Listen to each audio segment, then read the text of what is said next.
गंगा नदी के किनारे बसा हुआ एक छोटा सा गांव था, सूर्यपुर। ये गांव शांत था, परंतु उसके राजा विक्रम सिंह अपनी कठोरता और अहंकार के लिए प्रसिद्ध थे। उन्हें अपनी बुद्धि पर इतना घमंड था कि वे स्वयं को पूरे राज्य का सबसे बुद्धिमान व्यक्ति मानते थे। उसी गांव में एक गरीब लेकिन अत्यंत चतुर युवक रहता था, अर्जुन। वो साधारण किसान का बेटा था, पर उसकी आंखों में तेज और मन में गहरी समझ थी। एक दिन राजा ने पूरे राज्य में घोषणा करवाई कि जो भी उसे बुद्धि के खेल में हरा देगा, उसे आधा राज्य इनाम में दिया जाएगा। गांव में हलचल मच गई। राजा का ऐलान। सुनो सूर्यपुर के लोगों, मैं राजा विक्रम सिंह ये घोषणा करता हूँ कि इस राज्य में मुझसे अधिक बुद्धिमान कोई नहीं है। परंतु यदि कोई स्वयं को मुझसे अधिक चतुर समझता है तो वह दरबार में आए और मेरे साथ बुद्धि का खेल खेले। जो मुझे हराएगा उसे आधा राज्य और असीम धन मिलेगा, लेकिन यदि वो हार गया तो उसे जीवन भर कारागार में रहना होगा। ये खेल आसान नहीं होगा। इसमें केवल वही टिक पाएगा जिसकी बुद्धि तेज, हृदय स्थिर और साहस अटूट हो। अब देखना है कौन है जो मेरी चुनौती स्वीकार करने का साहस रखता है। गांव में सन्नाटा छा गया। गांव में सन्नाटा छा गया। गांव के चौराहे पर लोग इकट्ठा थे। तभी एक वृद्ध किसान बोले, भाइयों, ये राजा का खेल कोई साधारण बात नहीं है। वो चालाक है और क्रूर भी। जिसने भी पहले उसे चुनौती दी वो आज तक जेल में सड़ रहा है। आधा राज्य सुनने में अच्छा लगता है, पर अपनी जान और आजादी को दांव पर लगाना क्या समझदारी है। हमें सोच समझ कर कदम उठाना चाहिए। कभी कभी शक्ति से नहीं बल्कि सही समय का इंतजार करने से जीत मिलती है। अगर कोई इस चुनौती को स्वीकार करेगा तो उसे न केवल बुद्धि बल्कि धैर्य और साहस की भी जरूरत होगी। लोग सहम गए।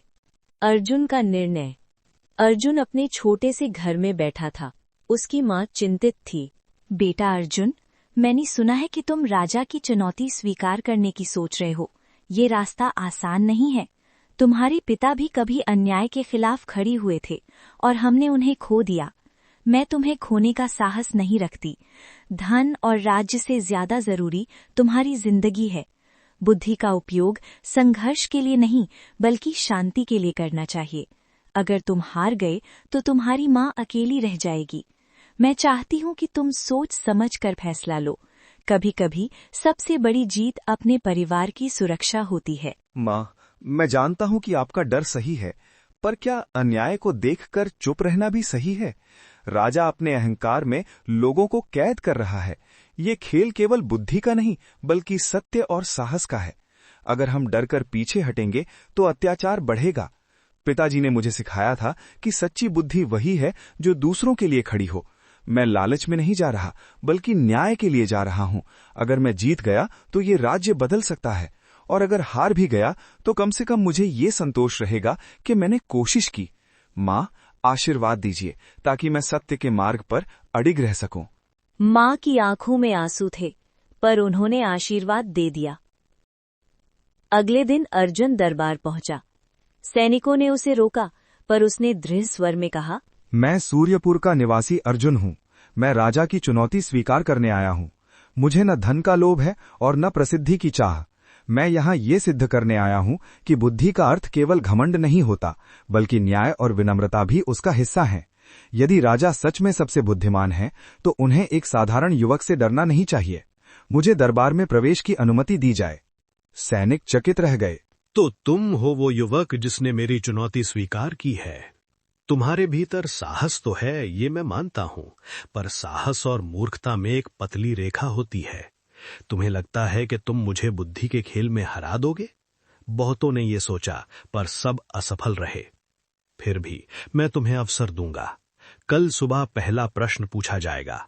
अगर तुमने सही उत्तर दिया तो खेल आगे बढ़ेगा, लेकिन याद रखना, एक गलती तुम्हें अंधकार में धकेल देगी। सुबह का समय था। महल के विशाल प्रांगण में जनता इकट्ठी थी। राजा विक्रम सिंह अपने स्वर्ण सिंहासन पर बैठे थे। अर्जुन सामने शांत मुद्रा में खड़ा था। वातावरण में तनाव था, जैसे हवा भी रुककर इस बुद्धि के खेल को देखना चाहती हो।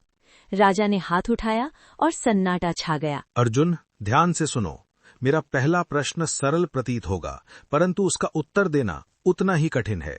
बताओ, इस संसार में वो कौन सी वस्तु है जो जितनी अधिक बांटी जाती है उतनी ही अधिक बढ़ती जाती है, परंतु यदि उसे रोका जाए या छिपाया जाए तो वो नष्ट हो जाती है। याद रखना, उत्तर केवल शब्दों का खेल नहीं होना चाहिए, बल्कि उसके पीछे तर्क और प्रमाण भी होना चाहिए। तुम्हें केवल उत्तर ही नहीं बल्कि ये भी सिद्ध करना होगा कि तुम्हारा उत्तर क्यों सही है। तुम्हारे पास सोचने के लिए समय है, पर ध्यान रहे, दरबार प्रतीक्षा में है और मेरी धैर्य की सीमा भी। महाराज का प्रश्न साधारण नहीं है।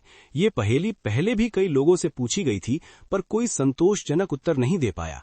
कुछ ने धन कहा, कुछ ने प्रेम और कुछ ने ज्ञान, पर राजा ने हर उत्तर में कमी निकाल दी।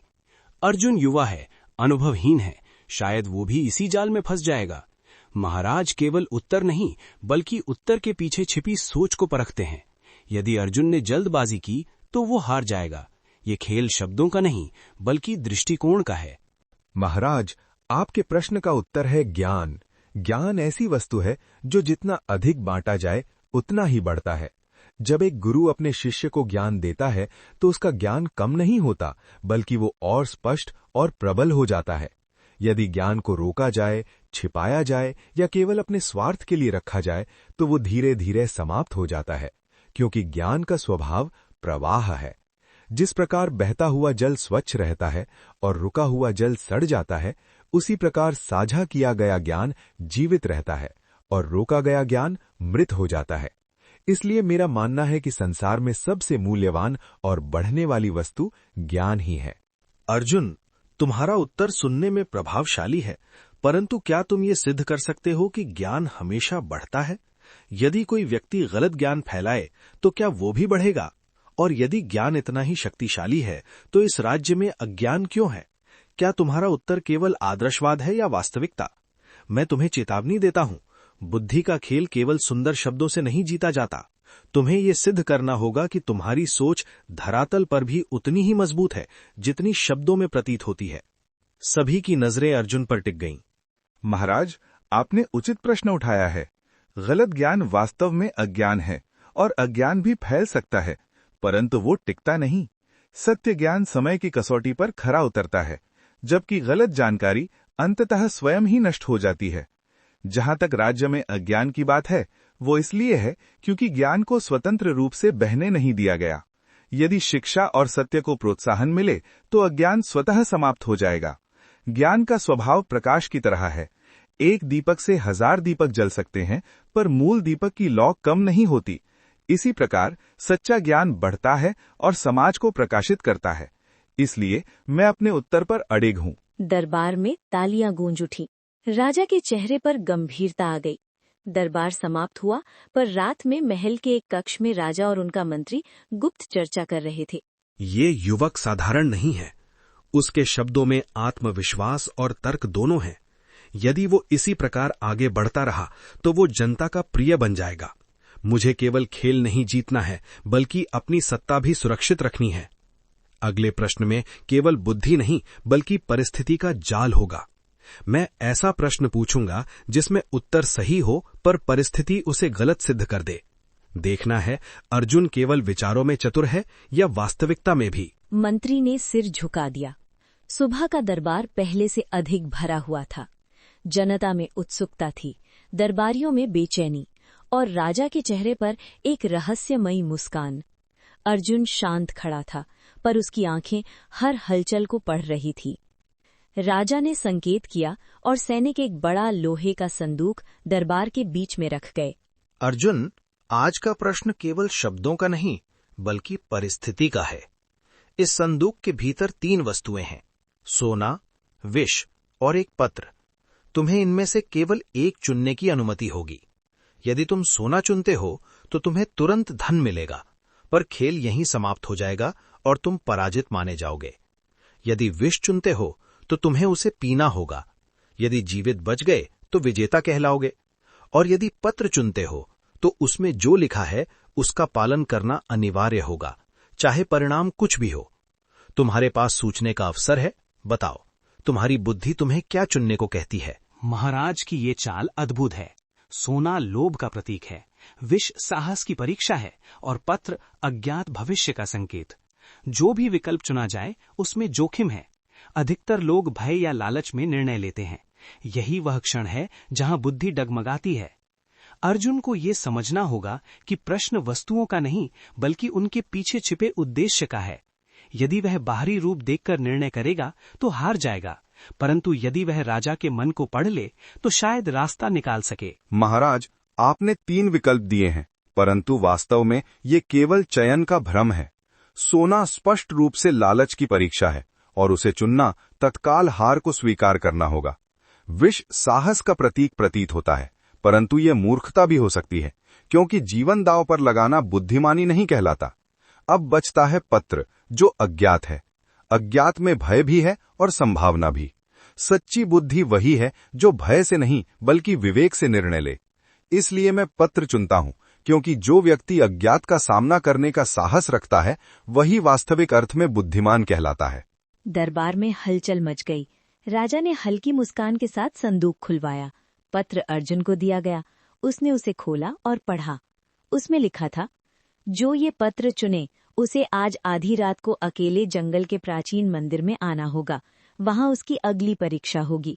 यदि वो नहीं आया तो उसे पराजित माना जाएगा। दरबार में कानाफूसी शुरू हो गई। राजा ने गंभीर स्वर में कहा, अर्जुन, अब खेल दरबार की सीमाओं से बाहर जा चुका है। आधी रात को उस मंदिर में तुम्हें अकेले जाना होगा। वहां कोई सैनिक नहीं होगा, कोई सहायता नहीं होगी, केवल तुम और तुम्हारी बुद्धि। यदि तुम पीछे हटे तो ये माना जाएगा कि तुम भयभीत हो।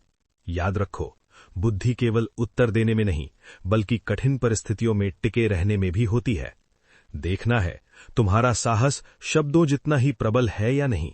महाराज, मैं जानता हूं कि ये परीक्षा केवल बुद्धि की नहीं बल्कि मनोबल की भी है।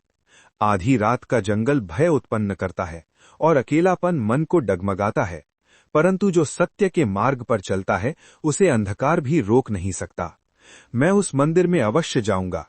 यदि ये खेल है तो मैं नियमों का पालन करूंगा, और यदि इसके पीछे कोई षड्यंत्र है तो भी मैं पीछे नहीं हटूंगा, क्योंकि भय से बचने के लिए नहीं बल्कि उसका सामना करने के लिए बुद्धि दी जाती है। राजा ने सिर हिलाया। आधी रात, घना जंगल, प्राचीन मंदिर खंडहर की तरह खड़ा था। हवा में सिहरन थी। अर्जुन मंदिर के द्वार पर पहुंचा। तभी भीतर से एक भारी आवाज गूंजी, जो भी इस मंदिर में प्रवेश करता है उसे अपने सबसे बड़े भय का सामना करना पड़ता है। अर्जुन, यदि तुम सच में बुद्धिमान हो तो भीतर आओ, पर जान लो यहां तुम्हारी परीक्षा प्रश्नों से नहीं बल्कि सत्य से होगी। जो स्वयं को नहीं जानता वो संसार को नहीं समझ सकता। क्या तुम अपने मन के अंधकार का सामना करने को तैयार हो? अर्जुन ने गहरी सांस ली और मंदिर के भीतर कदम रखा। चारों ओर घना अंधकार था।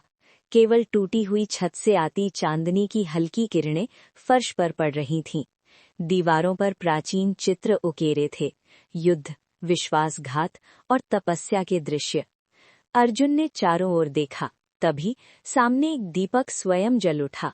उसके प्रकाश में एक वृद्ध साधु की आकृति दिखाई दी। अर्जुन, स्वागत है। तुम यहाँ राजा की आज्ञा से नहीं बल्कि अपने निर्णय से आए हो। ये मंदिर केवल पत्थरों का ढांचा नहीं बल्कि मन की गहराइयों का प्रतीक है। यहाँ कोई बाहरी शत्रु नहीं मिलेगा।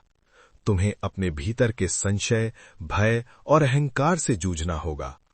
बुद्धि का खेल पहेलियों से नहीं जीता जाता बल्कि आत्मज्ञान से जीता जाता है। यदि तुम स्वयं को समझ सको तो कोई भी तुम्हें पराजित नहीं कर सकता, पर यदि तुम्हारे भीतर ही भ्रम है तो तुम बाहर की किसी भी चाल को नहीं समझ पाओगे। बताओ, क्या तुम अपने सत्य का सामना करने को तैयार हो? गुरुदेव, मैं स्वीकार करता हूं कि मेरे भीतर भी भय है। मैं हारने से नहीं बल्कि अपनी मां को अकेला छोड़ देने से डरता हूं। मुझे अपनी बुद्धि पर विश्वास है, परंतु कभी कभी ये भी सोचता हूं कि कहीं ये आत्मविश्वास अहंकार न बन जाए। मैं यहां केवल राजा को हराने नहीं आया बल्कि ये सिद्ध करने आया हूं कि न्याय और सत्य की शक्ति किसी भी सत्ता से बड़ी होती है। यदि मुझे अपने भीतर के अंधकार का सामना करना पड़े तो मैं तैयार हूं, क्योंकि जो स्वयं को नहीं जीत सकता वो किसी और को कैसे जीतेगा। मुझे मार्ग दिखाइए ताकि मैं इस परीक्षा को समझ सकूं। साधु मुस्कुराए। साधु ने हाथ उठाया। अचानक मंदिर की दीवार से 3 विशाल दर्पण प्रकट हुए। इन 3 दर्पणों में तुम्हें 3 रूप दिखाई देंगे। पहला तुम्हारा अतीत दिखाएगा, दूसरा तुम्हारा वर्तमान और तीसरा संभावित भविष्य। परंतु सावधान रहना, हर दृश्य पूर्ण सत्य नहीं होगा, बल्कि तुम्हारे मन की व्याख्या होगी। यदि तुम भ्रम में फंसे तो ये मंदिर तुम्हें कभी बाहर नहीं जाने देगा। तुम्हें ये पहचानना होगा कि कौन सा दृश्य वास्तविक है और कौन सा तुम्हारे मन की आशंका। यही तुम्हारी अगली परीक्षा है। बुद्धि केवल तर्क नहीं, बल्कि विवेक और संतुलन भी है। दर्पण में उसके पिता का दृश्य दिखाई दिया, जिन्हें राजा के सैनिक ले जा रहे थे। ये दृश्य मेरे हृदय में गहराई से अंकित है। मेरे पिता ने अन्याय के विरुद्ध आवाज उठाई थी और उन्हें दंड मिला। इस स्मृति ने मुझे साहस दिया, परंतु कहीं न कहीं ये मेरे भीतर क्रोध भी भरती है। यदि मैं इस क्रोध को अपने निर्णयों पर हावी होने दूं, तो मैं भी अन्याय का मार्ग चुन सकता हूं। इसलिए मुझे ये स्वीकार करना होगा कि अतीत मुझे प्रेरणा दे सकता है, परंतु वो मेरे निर्णयों को नियंत्रित नहीं कर सकता। मैं अपने पिता के साहस को अपनाऊंगा, पर उनके प्रति हुए अन्याय का बदला लेने के लिए नहीं, बल्कि न्याय स्थापित करने के लिए। यह दृश्य मुझे चेतावनी दे रहा है। यदि मैं केवल जीत के लिए खेलूंगा तो संभव है कि मैं भी उसी मार्ग पर चल पड़ूं जिस पर राजा हैं। सत्ता मनुष्य की परीक्षा लेती है। यदि मेरे भीतर विनम्रता और संतुलन नहीं रहेगा तो मैं भी वही बन जाऊंगा जिससे मैं लड़ रहा हूं। इसलिए सच्ची जीत केवल राजा को हराना नहीं, बल्कि स्वयं को संतुलित रखना है। मैं इस भविष्य को स्वीकार नहीं करता जहां मैं अहंकारी बन जाऊं। मैं ऐसा भविष्य चुनूंगा जहां शक्ति के साथ करुणा और न्याय भी हो। अर्जुन, तुमने दर्पणों के भ्रम को पहचान लिया। तुमने अतीत से सीख ली, वर्तमान को समझा और भविष्य के प्रलोभन को ठुकराया। यही सच्ची बुद्धि है। याद रखो, राजा की सबसे बड़ी कमजोरी उसका अहंकार है। यदि तुम उसे उसी के जाल में उलझा सको तो विजय तुम्हारी होगी। पर ध्यान रहे, तुम्हें सत्य और विनम्रता का साथ कभी नहीं छोड़ना है। अब लौट जाओ। अगली सुबह दरबार में अंतिम चरण आरंभ होगा। सुबह का दरबार पहले से कहीं अधिक भव्य था। जनता दूर दूर से ये अंतिम चरण देखने आई थी। राजा विक्रम सिंह के चेहरे पर कठोर गंभीरता थी, पर भीतर एक बेचैनी भी थी।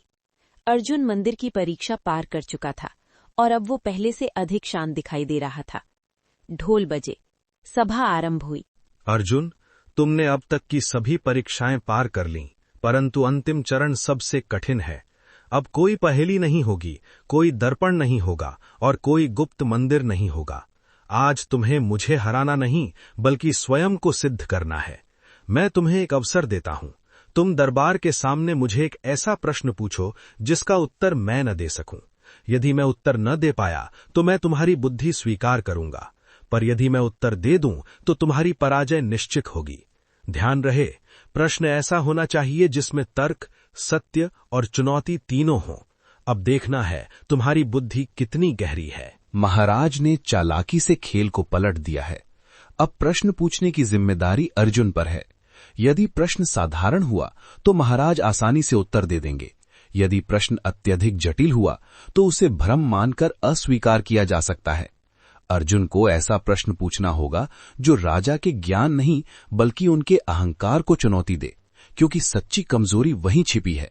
ये केवल बुद्धि का नहीं, बल्कि मनोविज्ञान का भी खेल है। महाराज, मेरा प्रश्न सरल प्रतीत होगा, पर उसका उत्तर देना कठिन है। बताइए, इस राज्य में सबसे शक्तिशाली कौन है?